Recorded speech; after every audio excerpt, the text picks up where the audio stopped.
to the Fit Affiliate podcast, where we talk about behaviour and behaviour-based conversations as they apply to CrossFit affiliate owners and coaches. My name's Lisa Hetherington. I'm your co-host. Sitting alongside me is Tony and Chuck, the founders of Fit Affiliate. Today they're covering a really important topic and one that can be very confusing out there in the marketplace, and that is the term creating a sellable asset from your affiliate. There's lots of information out there, lots of different perspectives depending on who's trying to sell you what. Chuck and Tony aren't here to sell you anything. They're here to talk about what that can actually mean for you. There are many, many options and ways to consider that. Fit Affiliate, we've developed a fantastic system for identifying if you do actually have a sellable asset, and therefore, if you don't, what are the steps you can take to actually improve that metric. So, without further ado, let's crack on to today's episode. I left the tech. Right on cue. Welcome to another episode of the Mayhem and Fun of the Fit Affiliate podcast. Sitting alongside me today, as always, Chuck and Tony. How are you guys? Good. No, Gina, for me, I accept you. Good. How are you, Lisa? I am great. Tony's back from good energy today. Like everybody Diesel in the days. Aspen. What's that? Chuck is in the Aspens. Look at him. Yeah, it's different scenery for Chuck today. It's good. It's good. Hey, There you go. well, I'm sitting out here while the kettle comes to a boil for me pour over coffee, because that's quieter than using an espresso, because I knew we needed recording and I needed a coffee, but I didn't want to like field trip all the way across the fucking house a million times. But anyway, Now Tony's I going to get will something else. end up back in the office, but with a coffee, which will be delightful. Nice. Well, Thanks for actually, the you haven't reminder. recorded in the office for a while. You've been in your dining room, is it, with the blue The lighting walls, is so- much better. He's on the Yeah. other side of the table. Yeah, Yeah, this he's- is yeah. Oh, right. There you go. Oh, look, just for context. There you go. He stares Welcome into the to- forest normally. Do you love that, like, the happenstance of, like, Vanessa and I just happen to engineer a house where we've got, like, our actual, like, existing walls are, like, fucking Zoom background walls. Like, Yeah. oh, he's not by the Aspens. Oh, he's by the blue wall. Yeah. Oh, he's by the book walls. Be like, no, it's just it's our life. It's their house. Meanwhile, Tony's black on black today. He's Doesn't come back that from the just- wilds. Doesn't that just sum up the nature of Chuck and I's relationship? Stoic, hedonist. Yeah. And I'm somewhere in the middle of you two. Although we did get some good feedback yesterday from someone on Instagram saying how well we all gel together on the podcast. So there you go. Like Hey. pudding. We like Thank pudding. you guys. Because we rarely actually like step into it in the acknowledgement. Dude, for real, the fact that there's people that listen to this is hugely incredible, and so we really do genuinely appreciate it as just some normal ass humans that just seek to, I don't know, educate, inspire, entertain, to quote like the L1 manual. But like, dude, for real, it's awesome that people listen to this. So anybody out there that has subscribed, rated, comments, that shares, it is unfathomably cool and appreciated. It's definitely Agreed. not lost on us, that's for sure. Yeah, that's for sure. Considering when we started, we thought that we're probably just talking amongst ourselves, but that was cool. I prefer to think of it that way. That's probably why we gel so well, because it doesn't even really Mhm. occur to me that, like, oh, whoa. Yeah, Yeah. like somebody commented, I'm like, wait, that's right. This Yeah. isn't just another call where we like talk about shit. One of the numerous calls I have with you through the week. But yeah, it was nice to hear. So today's episode, I thought that going by popular topics that appear to be popping up on the socials, which we seem to have talked about earlier, but everyone else seems to be jumping on but taking a different tangent, is considering your gym as a sellable asset. And there's a lot of different posts about what that is, and there's some confusion, I know, from affiliate owners I speak to about, what does that mean? Why is it important? And I don't want to sell my gym, so why would I want a sellable asset if I'm not going to sell it?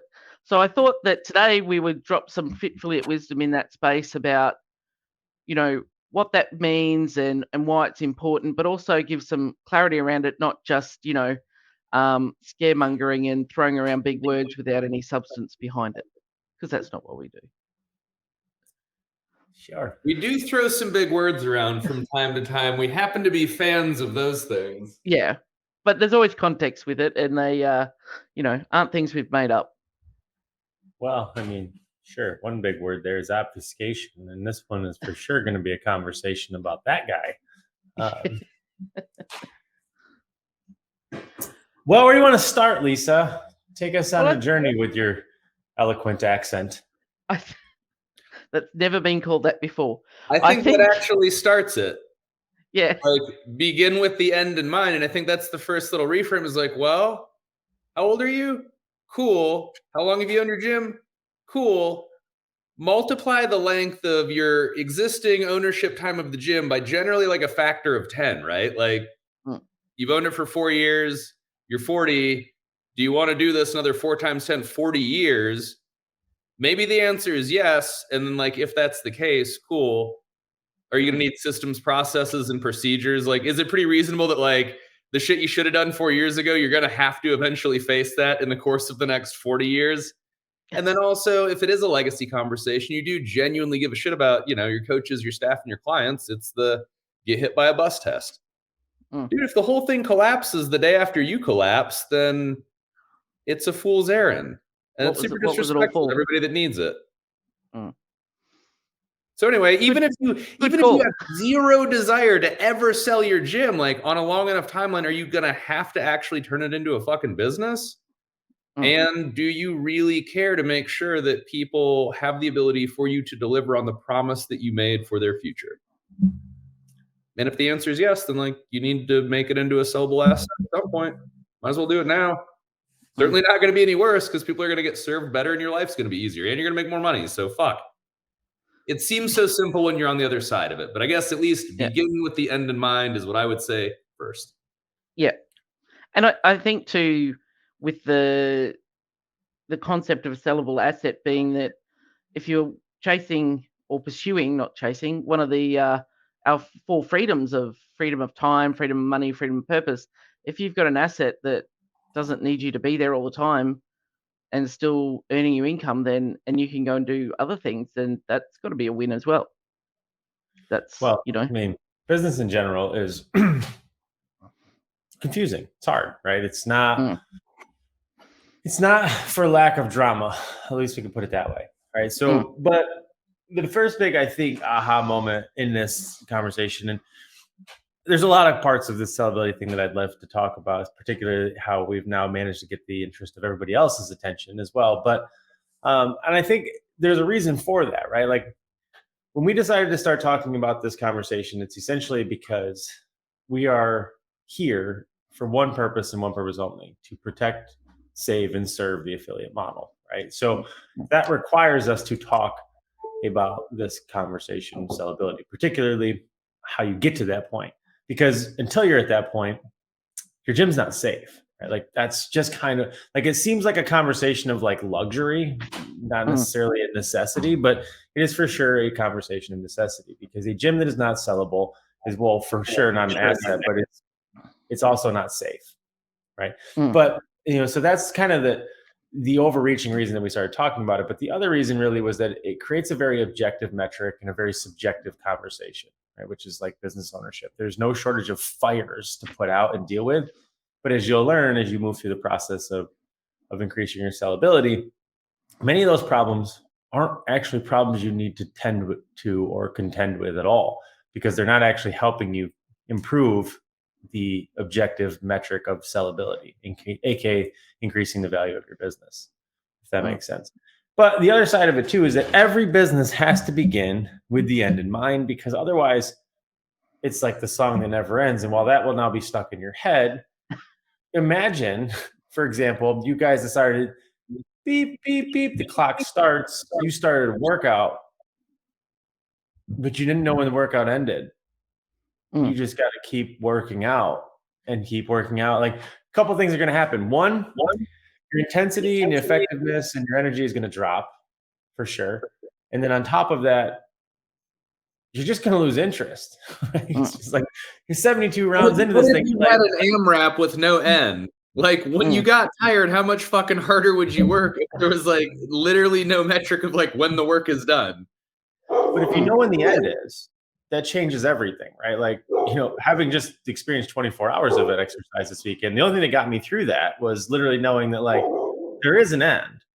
But if nobody gave me that end and it was just keep going, I probably would have been done around 4 or 5 or 6 hours. I've been like, no, I'm just done. But like having an endpoint, having an objective, and having a metric changes everything about the effort and the energy outlay, if that makes sense. And so if nothing else, if there was no other reason for it, you have to understand it for the same reason you've experienced it every single day. What makes EVA tolerable as a workout is that it's over after 5 rounds. That's it. The known endpoint is what allows for the application of intensity in the pursuit of capacity. And I think that's a really important thing for this specific audience to reframe, is because, like, dude, most of us didn't come into this very good at business.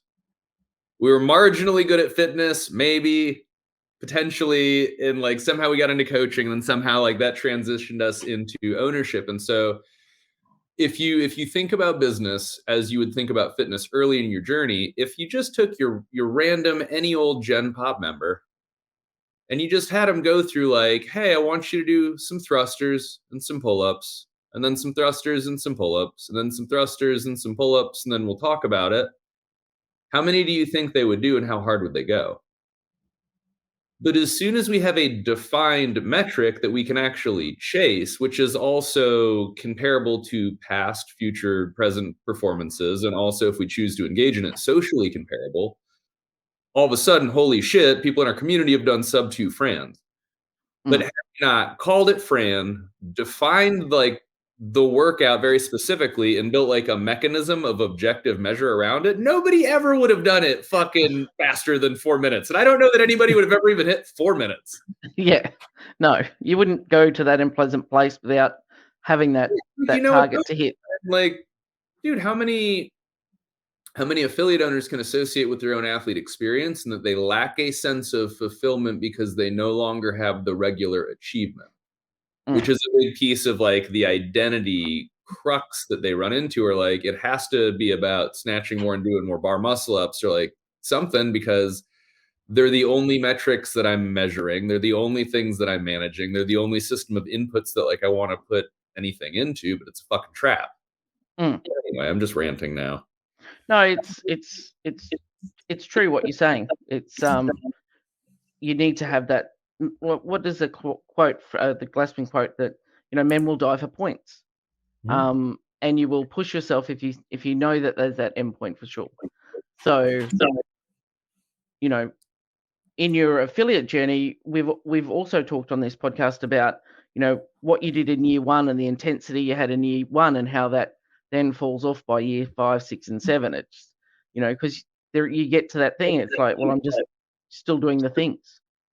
Sure, but sticking with the exercise, or sticking with the workout example, so to speak, is that it makes it make a little bit more sense, at least in my mind, in regards to measuring your output or your success, right? Like, imagine how different your affiliate would be if it came with a 5-year expiration. Like, if you were only able, because HQ revoked your license, you were only ever able to own an affiliate for 5 years, how different your affiliate would be, because you only had 5 years to make the most of it.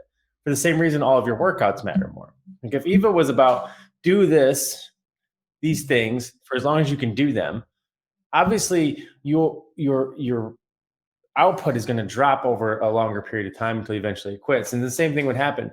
So if you could only own an affiliate for 5 years, how would you define that success? And that is, at its core, the essence of what the sellability conversation is. It's putting a deadline, it's putting a timeline, it's putting an endpoint of measurement, of effectiveness on the thing that could otherwise be infinite. And if it's developed well, will be infinite, because the goal is at 5 rounds to pass the baton. Right? And so I understand, though, but most people view this conversation as like, well, isn't selling or transitioning, isn't that losing? Right? Like, And the only reason that is the case is the only reason that they think of it that way is that they're not understanding the metric of success here, which is that like, no, the goal is in the shortest amount of time to build the most resilient thing that you can possibly build, period. That's it. That's the goal. So that this thing can stand on its own, whether that's in your ownership or somebody else's, or even on its own with multiple owners, right? Like the goal is build something that is tangible and long lasting and impervious to change, economic or otherwise, and do so in as short a period of time as possible. That's the nature of the sellability conversation. And I think as affiliate owners, and I was in this space as well, you feel like that I'm in this thing, I've invested in this thing. It's got to be the thing. This is my forever now. Like I said, I was like we going have to find comparables of the context that we understand, because it seems so easy to be on the other side of it, and like it isn't a thing that we take for granted. And imagining being on the other side of that line, it's impossible as a mental exercise. So the idea would be, you've got a client that comes in that decides that they finally want to get fit, because like that is freedom, right? Fitness is the freedom to engage in life in a more willing and able capacity, and we seek to create that in a business. So like that's a fair trade of context, right? People coming to get fit, great. How many people come in married to the same dumb shit they've been doing their entire life that still hasn't resolved any of the problems? And when you sit on the other side of the solution to the problem, it is so simple. You're like, you need to, squat, hinge, push, pull, rotate. You need to go hard and fast. You need to eat like meats, vegetables, nuts, seeds, and then a whole nother life exists on the other side of it. And they're like, it can't be that simple. And you're like, it is. It's more simple and it's more accessible than you realize, so long as you're willing to just engage in the work, because you have a way to move towards an objective endpoint. Or at least you can look at it, even if you don't, you could look at it through the lens of behaviors, right? Like if I know that this is my goal, what are the things that I would have to do no matter what to move towards that goal? And so anyway, as we move into something like the sellability, even for the people that profess no desire to exit, leave, or be on the other side of it, it would be like somebody that wanted to get fit, but they didn't want to do any pulling. You're like, dude, at some point, we're going to have to contend with the ability that you do or don't have to fucking hinge at the hips and like pick some shit up and pull. Like at some point, we're going to have to pull with your upper body. Like pulling is a thing we have to figure out. Now, the beauty of business is that like you could just get somebody else to do all of your pulling. But you can't pretend that it doesn't exist. And you can't pretend that it doesn't apply to your business. Because you're right. If it doesn't apply to your business, you don't have a business. And so like when we look through these areas of sellability, like that's the litmus test. If this thing doesn't exist and you're not doing it and you're not going to hire somebody to do it, you need to just come to terms with the fact that like, dude, you got a job that you love. But you don't have a business. You don't have a sellable asset, but like that's a thing that you need to understand as a reality and not just like leave it out in the ether. And as soon as you name it, as soon as you label it, as soon as you identify it, as soon as you can find some way to measure it, it gets so much fucking better. How much progress did everybody in your gym make as soon as you taught them how to pull and what to measure when they did pulling things? And it turns out a bunch of people that had never done any kind of pulling at all, they're like, fuck, man, I really like this. In fact, we should just do power cleans and rows. That should be the whole gym. Let's just do that. You're like, well, I've made you dangerous. You're just smart enough to be dangerous now. We've created it. It is necessary, but the context is important to like understand what people's experience is like. So what defines a sellable asset? Your gym being a sellable asset, what defines that? To like, you could ask 20 affiliate owners. The question is it, do they have a sellable asset? And they go, yeah, I could sell my gym. It's worth, $200,000 because look at all the Echo bikes I've got. Like, and they do the maths, which is, not really accurate. But what defines being a sellable asset? Well, does somebody want to buy it? I mean, that's essentially all it really comes down to. I mean, even your house itself is worthless if there's not a buyer in line. But the nature of selling your home is is pretty easy because it's institutional, right? It's woven into the fabric that like grow up, get a job, buy a house, right? So there's always going to be, hopefully there's always going to be buyers for that. The nature of selling your business is a little bit different because there's a much smaller pool of people who are looking to buy something. So in regards to whether or not you have a sellable asset or not, the first question will always be the same question. Does somebody want to buy it? But that's the same thing with anything you sell, whether that be a service, a widget, or otherwise. Like you could build the world's best widget, but if somebody doesn't want to buy it, it doesn't matter. Same thing can be said about building the most quote unquote sellable affiliate you could ever possibly build. It's useless if somebody doesn't want to buy it. What is nice about affiliate ownership, though, is that it seems to come along with built-in legacy, right? It's like every client that you're training, you're almost molding to be the next owner if they want to be, or if you're willing to look for it. So the answer there is that you probably have a sellable asset in terms of somebody wants to buy it. The question really is, what's it worth? This is where hearts get broken quite a bit. And I think most affiliate owners know that, like, this thing's probably not worth that much, or else they probably think it's worth millions of dollars. But like the first thing I can tell you is that your equipment's worth nothing. So let's just start there, because I think we have to like get that right off the table. Like you could probably sell it to somebody, because like if you wanted to break it down into pieces and sell it off as like a matte black yard sale, you probably would make out some money there. But like in terms of like valuation of your company, it's probably not going to work out so well. But there's a handful of criteria. There's really only 6 criteria to a sellable asset. And the very nature of those 6 criteria are very difficult to explain in bullet points, only in that they are individually applicable and identifiable. And so one of the problems with essentially everybody attempting to copy the sellability conversation that we're putting through, the only way you can improve the sellability of a business is with a coach or an advisor, somebody who's not going to come in, because I can't come into any business and be like, here, do this, and this will make your business more sellable, because it won't. It will just make your business potentially like other gyms that were sold, but that doesn't necessarily take what you're doing and improve the nature and the model in which you're doing it to make it more enticing to a person who would like to pursue it or buy it, if that makes sense. And I think that is the laughable part of watching everybody be like, well, yeah, that's a no-brainer of a conversation. We should do that for people. But then it's like, you can't really do that unless you're going to coach them, because if you're going to interfere, it's not going to help.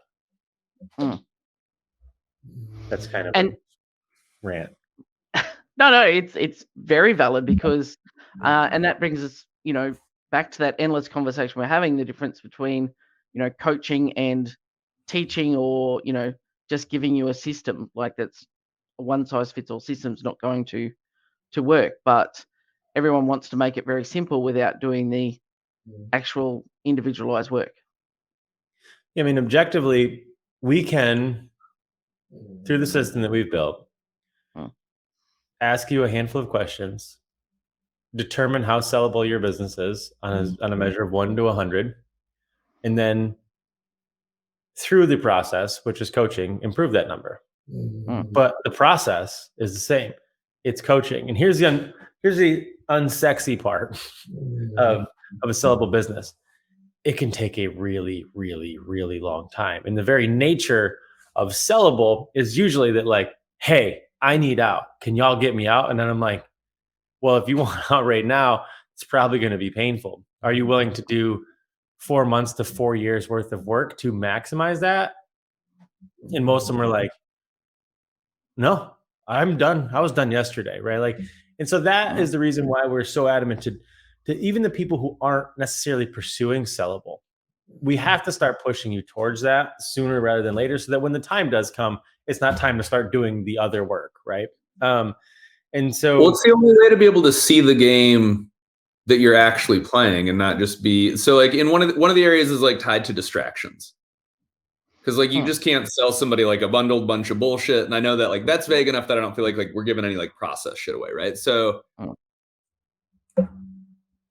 by being able to think about, like, so you'd asked earlier, like, what is a sellable asset, and then like really the question is like, anybody will buy it. So that's qualifier number 1. Is it like there is the ability to engage in the transaction of, you give me some piece of value, I give this other thing of value, we have an exchange. But then past that, think about it on a continuum. It's like, well, how sellable is my gym? It's like, well, how much of a business is it? Because it'd be very different if you had 15 locations that were all staffed out, that were, netting 1.5 million a year after all expenses.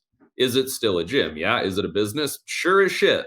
Is it sellable? Mm. But at that point, yeah, because I think you could for sure get somebody to buy it, and you've got like enough that makes it very easy to demonstrate value. So it's like foot in the door is that we would have the opportunity to transact for the gym. And we've been around the community enough that, like, yeah, that exists. Because at the end of the day, most owners that are in a bad enough place are willing to just walk away if they can get out from under their lease, get out from under their debt.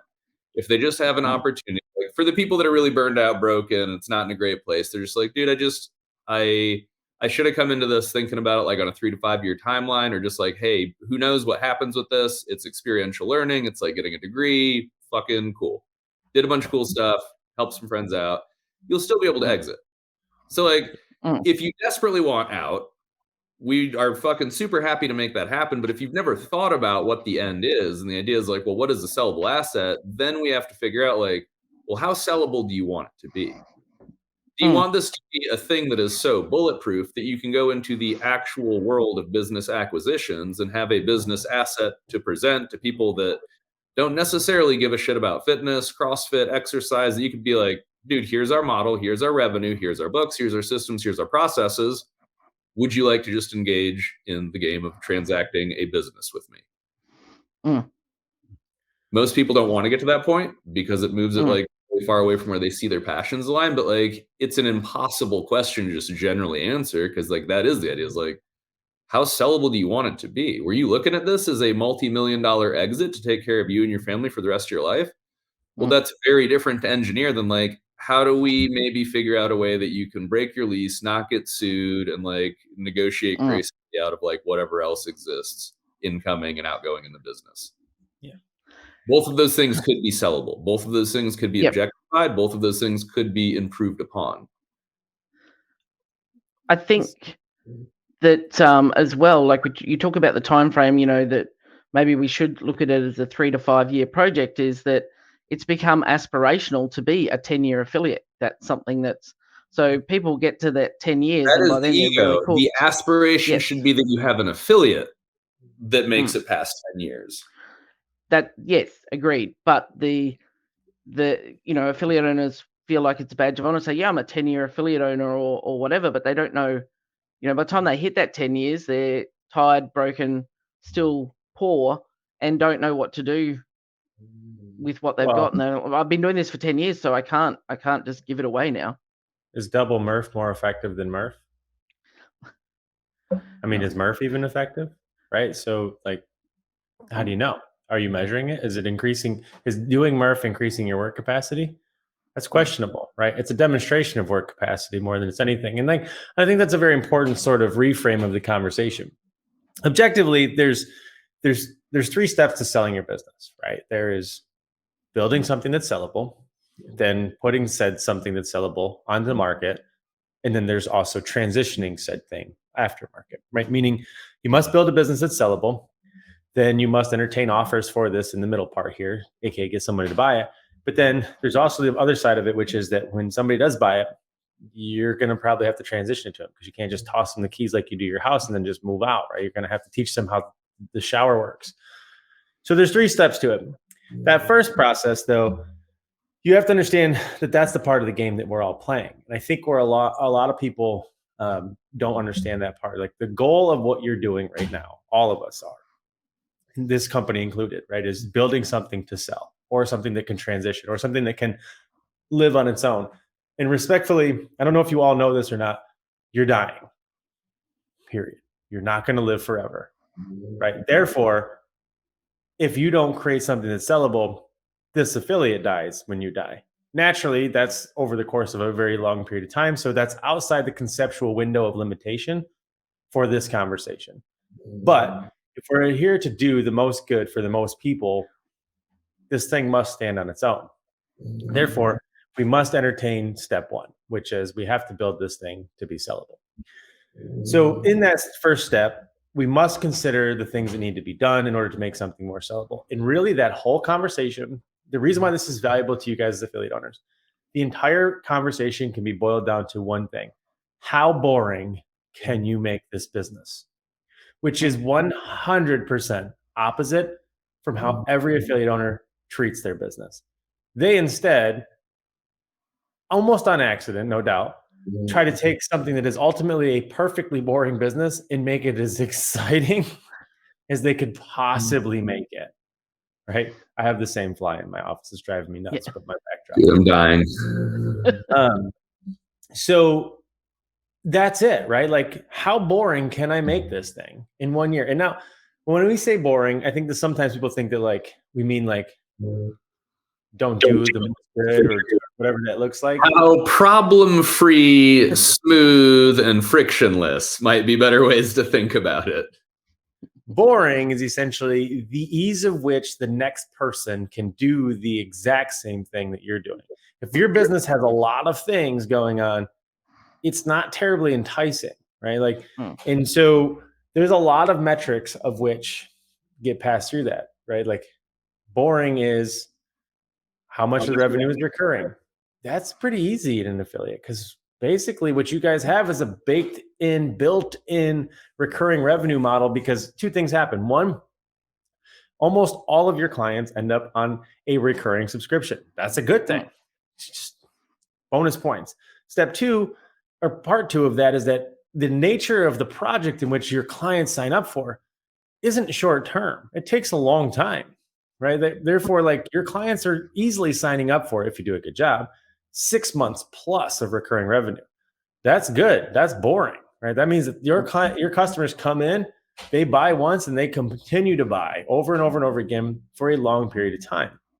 That's a big thing that is lost on a lot of affiliate owners because they just don't realize that because most of you have never owned another business, but I always make the example of a bakery. Like, you can sell the shit out of a loaf of bread, but there's no guarantee Susan is coming back next week to buy another loaf, right? Like, you got to spend a lot of money on marketing to get Susan to come back.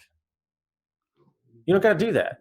That's very The blessing boring. is the curse, right? Because like, what other service providers see their clients 3 to 6 times a week? That, yeah, I mean, if you don't think about it from the advantageous point of view, it can create a lot of like negative detriment and perception. But like, dude, think about how good that is compared to how most businesses have it. Yeah. How hard would you have to really try to like sell somebody on getting like, massages 6 days a week? But instead you end up in the place where like people have these super long-term projects on crazy high amounts of utilization where the customers keep the other customers coming back. It'd be like, Susan, you didn't get your sourdough on Wednesday. Get your ass back here tomorrow. There's a lot of wins for the affiliate. Yeah. I mean, another big part of this coming off of that the boring recurring revenue conversation is be careful what you wish for, right? Because there's a big push right now to standardize essentially the affiliate model. And here's what that will do. Immediately eradicate your sellability because you're not unique anymore. The first most important part of a sellable asset is that you must sell a truly unique and individual service, product, or offer, right? And what's cool about this is that every affiliate has a core product. They have a core service. They do it different. No two affiliates do it the same way, and that's amazing. And that allows you, no doubt about it, you all do CrossFit, 100%. None of you do it the same. You can't. It's impossible, right? Because everybody's perception and experience is different. That's important. Standardization changes that. Yes, standardization will make the business more boring. It's easier. However, in that same process, because there's so many that are identical, just like anything, if you want to buy a Ferrari, they're worth a lot of money because there's not many of them, right? Particularly if you want to buy a one-of-one painted Ferrari that's this particular color and spec, it's worth even more than the other Ferraris because there's only one of them. However, if Ferrari decided to build every single Ferrari and then triple the production to make them all red, you already know what happens to the value of that Ferrari. Don't become a mass-produced red Ferrari, right? And so that's kind of another cautionary tale in this conversation is that standardization makes it seem like a good idea because it makes it seem like your life's going to get easier. But in making your life easier, it's going to make your work less valuable. Be careful. Right? Another reason why sellability becomes a big part of this conversation. But the bulk of it is that Much of the problems that you are facing as an affiliate owner do not matter as it applies to how sellable your business is. And that, I think, is a very, very powerful paradigm shift for every single affiliate owner, is to be like, does this improve my valuation or does it not? And if it doesn't, there's no point doing it, because you've seen it 1,000 times, right? You start adding services and products and this and that, and all these things to try to quote unquote make more money. But a big part of a sellable business is that not all revenue is created equal. In fact, most revenue actually will hurt your valuation, because the only thing that really matters is how easy do you make your revenue. And for most of you guys, it's like, oh, that revenue don't come that easy at all, right? Because like the other big part of that is that, cool. So of that easy revenue, let's just say that your revenue does come easy. How much of it are you as the owner responsible for? Right? Because like if the answer to either of those questions is that it's complicated or that I bring it all in, congratulations, your pony's worth nothing, because I don't buy you.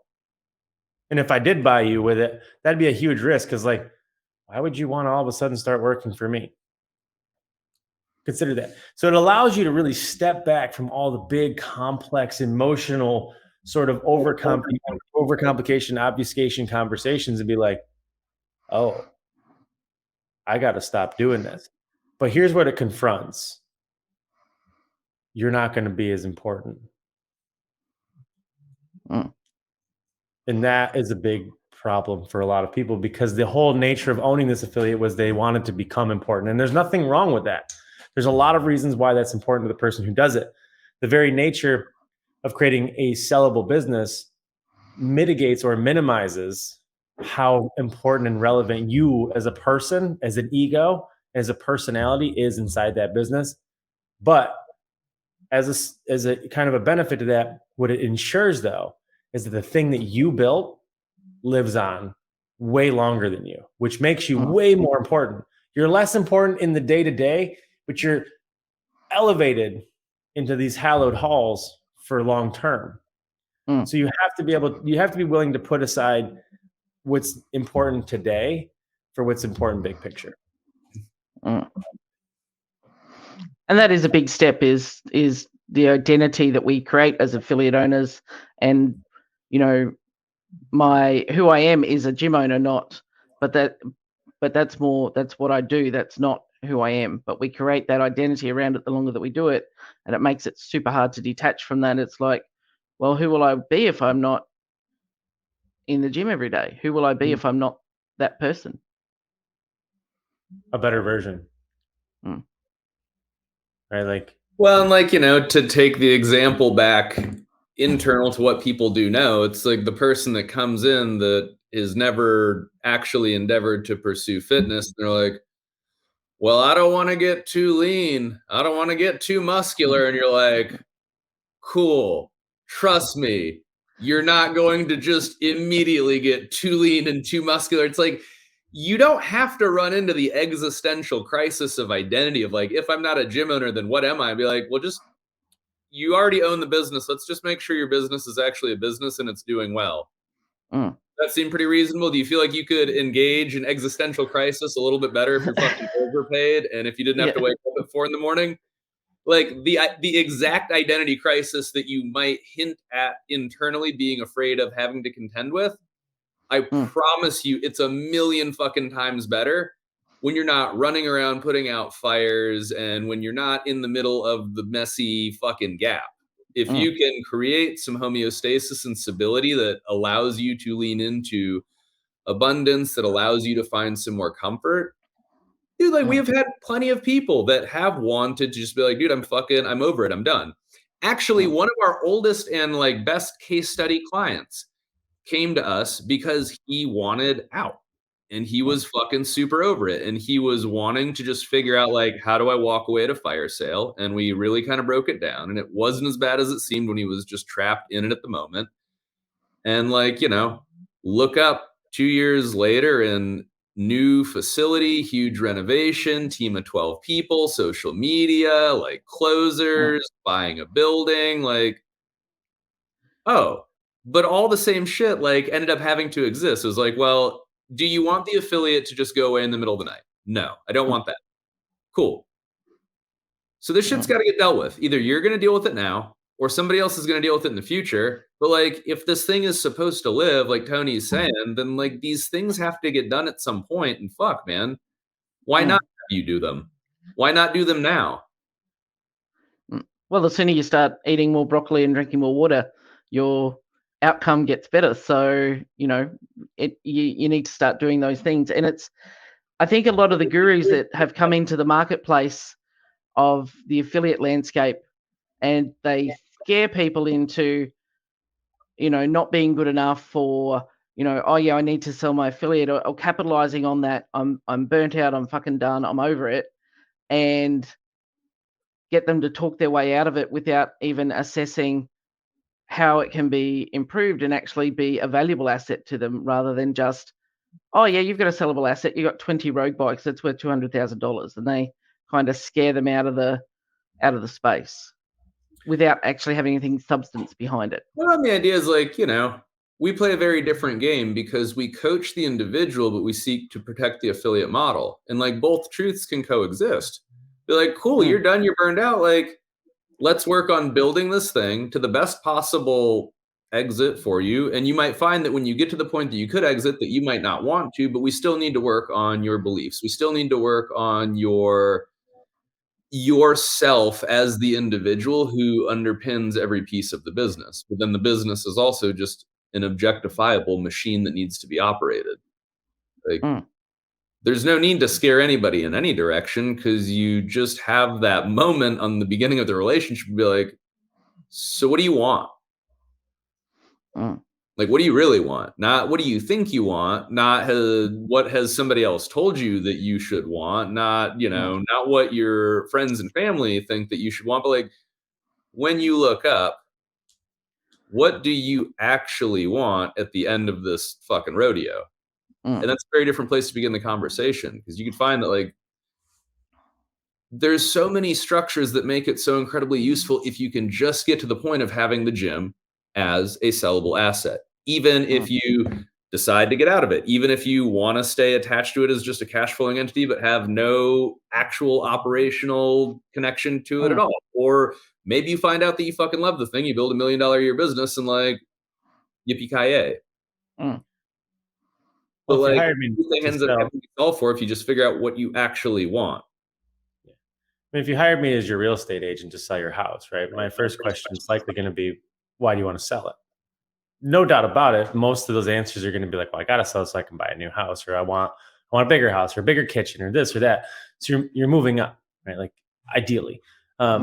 Hopefully that would be the case too if you were trying to essentially sell your affiliate. I wouldn't assume you're doing it because you're like, I'm just going to go back to pumping gas or something. Not there's anything wrong with pumping gas.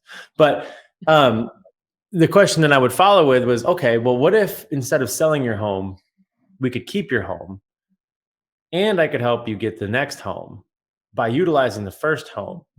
And so now you could have 2 homes. Would you like to do that? Some people would be like, no, 2 homes seems terrible. 1 home was bad enough. I don't want 2 homes. And that's okay, right? But you have to understand that like there's options out there, right? And what will end up happening almost every single time is that through the process of creating your business for sale to make the most money possible, you will get to a very boring business that runs itself, is more profitable, makes more money, has way less problems. And then you're like, well, if it could stay this way, I would probably just keep it. Yeah, perfect. Let's do that. Right. And so that's really it at the end of the day, right? Like, we don't really ever want you guys to sell your affiliate, right? Like, because the answer is that we need well over 100,000 affiliates if we're going to accomplish any degree of the goal that is eradicating obesity at a world level, right? We don't need less affiliates, right? What we need is better affiliates that last longer and just do more things, right? Like, and so for that reason, sellability is the most important conversation. Getting you to keep it is a measure of how simple you can make it so that it can do its own thing, absence of your intention. And most of that is really just getting you to stop touching stuff. It's all it is. Truly, that's all it is coming in and being like, what are you doing? Why'd you do that again? You're like, oh, I felt like a good idea. I didn't want to follow up with leads, so I figured I'd launch a competitors class and fuck shit up for a few weeks to keep me busy and distracted. What? Yeah. Well, I didn't sell anybody this week. You had 42 leads. Why didn't you? Oh, yeah. It's just the whole thing is really just the nature of 6 key things. And if honestly you guys are interested in improving your sellability, just book a call. We built the entire curriculum around it. We specialize in it because in order to actually be able to improve your sellability, you're going to have a coach or an advisor put you through it. And that means somebody who's not going to give you advice. They're going to just optimize your existence. That's very different. So if you're at that place where you're just genuinely that curious, just book your call. You can also go through our Sellability 6 course, and that will help you get a good objective look at like, oh, wow, yeah, none of these things exist in my affiliate. And that'll give you a good frame of reference to at least impose or create awareness to the conversation. Then we have to look at the limitations of the conversation. But the answer to selling anything, regardless of what it is to do less, just not to do more, especially when it comes to selling your business. Doing more things does not make your business more sellable. You must do less things. But I think that's also what's being, people think that if I sell it I increase value by having, all these wheels and all these plates in the air. So I have all these things. So therefore I'm really busy. The business is really busy. Therefore it's more money. And, I'm following a cookie cutter that someone gave to me and said, okay, this do these things, and that makes your affiliate awesome. So competition classes and 8 lines of programming and 20 classes a day, and you're running them all, and that's completely the opposite to what we're talking about. Yeah, I mean, listen, more revenue is for sure better. Right? Like the more money your business makes, the more valuable it is. If, and it's a big if, huge caveat, if that money is identifiable, repeatable, observable, and improvable. And the metric through all that is how simple can you do that? Like that's it. So making more money is fantastic. But if that money requires a whole lot of variables and a whole lot of moving parts and a whole lot of plates in the air in order to make it make sense, imagine what it would be like for a buyer to come in and be like, I'm glad that you're clearing $3 million a year, but I got to have like 70 employees to do this. You're like, well, I mean, not really. I did it all myself. You're like, I didn't want to buy a 70-hour-a-week job. They're like, oh, yeah, well, if you're not going to do the work that I'm currently doing, yeah, you're probably going to need like 15 more employees. Then you're like, okay, so we're going to take those 15 employees out of the valuation, right? And then you're like, I'm probably not going to do it as well as you did it. So I'll take 10% of that income generation out of it. And so now we're like, oh, this whole thing's driving the value down really, really quickly. So, that becomes a really big conversation is that you do need to make more money. You do need to be more profitable. The degree of which you can do that will for sure make your business more valuable as long as it's simple, stupid. But if it takes a lot of moving parts, all this lead gen chaos, lead nurture, blah, blah, blah, all these things to do it, and you're the one that has to do it and keeps all those plates in the air, you got a problem. And I think maybe that's a helpful piece to kind of close out on is the change in perception that happens when you view a business as a business, an asset as an asset, and you look at what truly makes something sellable. Because initially most affiliate owners, or at least me speaking to my own experience in it, and a lot of the people that I've talked to, they think about what they bill for their clients and they think about their equipment. It's not that those things aren't, a piece of the equation, but to really be able to appreciate it as a business, as an asset, which is a machine. Think about something like Uber Eats, $20 billion valuation. And what is their inventory? What is their equipment? What are their, employees? Like relative to the labor force, the employees that organize the infrastructure and just keep the machine running are so minuscule relative to everybody that's doing the thing and making the money, because what they have ultimately is very, very fucking simple, very, very, very fucking boring, very systematizable. And like that's what allows them to have nothing to really call their own, but still command $20 billion in value in the marketplace. Yeah. Like, what do you guys own? Nothing. What do you guys do? Actually, we don't do fucking anything. They all do it. They all coordinate it. The users go to the restaurants to order it with the drivers. It's great. Fucking hands off. It's an app. Congratulations. Go fuck yourself. Yeah. It's a scalability conversation, right? I mean, scalability, scalable, scale, all that. That's a huge buzzword in business. But the reason tech companies are worth gazillions of dollars is that their product is infinitely scalable because it doesn't require additional resources to scale up. The same software runs the same software over and over and over again. And right. So like we live in a time now when the world's largest real estate company owns no real estate. The world's largest, mobility company or transportation company owns no cars, right? Like we live in a time when the biggest companies don't own a single piece of the thing they do. And that's because the more boring they can make it, the better. Imagine if Airbnb owned all the real estate that they could, it would be great. They would easily be worth a lot more money. And then you realize, oh wait, that requires a lot more resources. And that immediately would detract from the value of all of that real estate. Because let's say they had to own 100,000 homes to put up for rent. They would need at least 10,000 more employees.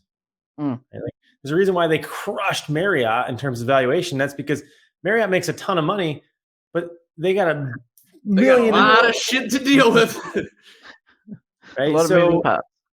Right. And so the more automated you can make it, the more boring you can create it, the more scalable it is, the more it's worth. And the less it relies on you. And the more it actually does the fucking job that you set out to do, which is why old school CrossFit is so goddamn boringly simple. That's why world-class fitness in 100 words is so not Instagram sexy, because it's just like everything else. The secrets to life are fucking hidden in the cliches. And really a boring, simple business is honestly way more true to the model than anybody that's got skin in the game for selling fucking programs and systems and bullshit would ever admit. Yeah. We would tell you just fucking follow the main site, get your lesson plans from CrossFit training, move through their education track, make your shit so fucking simple that you are bored to tears by it, because then you can actually fix people's problems, because nobody in your gym needs a more complicated fucking solution for nutrition and fitness. You don't need a more complicated business. Anyway. Perfect. That seems like a really good note to end on that, and a really good point and valid point as well.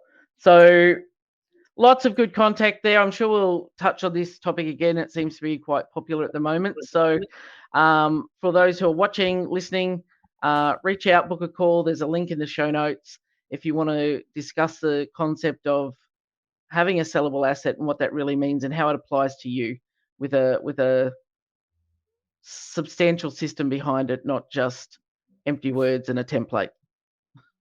Shots are. All right. Yeah. Thank you, gentlemen. And we will talk again soon. Bye. Thank you, my friend, for listening to the Fitfiliate podcast. If you would be interested in hopping on a free call with us to just kind of chat about what you think your problems are and what you think the gap is between where you're at and where you want to go, we can see if maybe we can help you along that journey, figure out if we're all a good fit to do some sweet things together. So click the link, set up a consult. Let's help you identify some problems that we can mutually solve.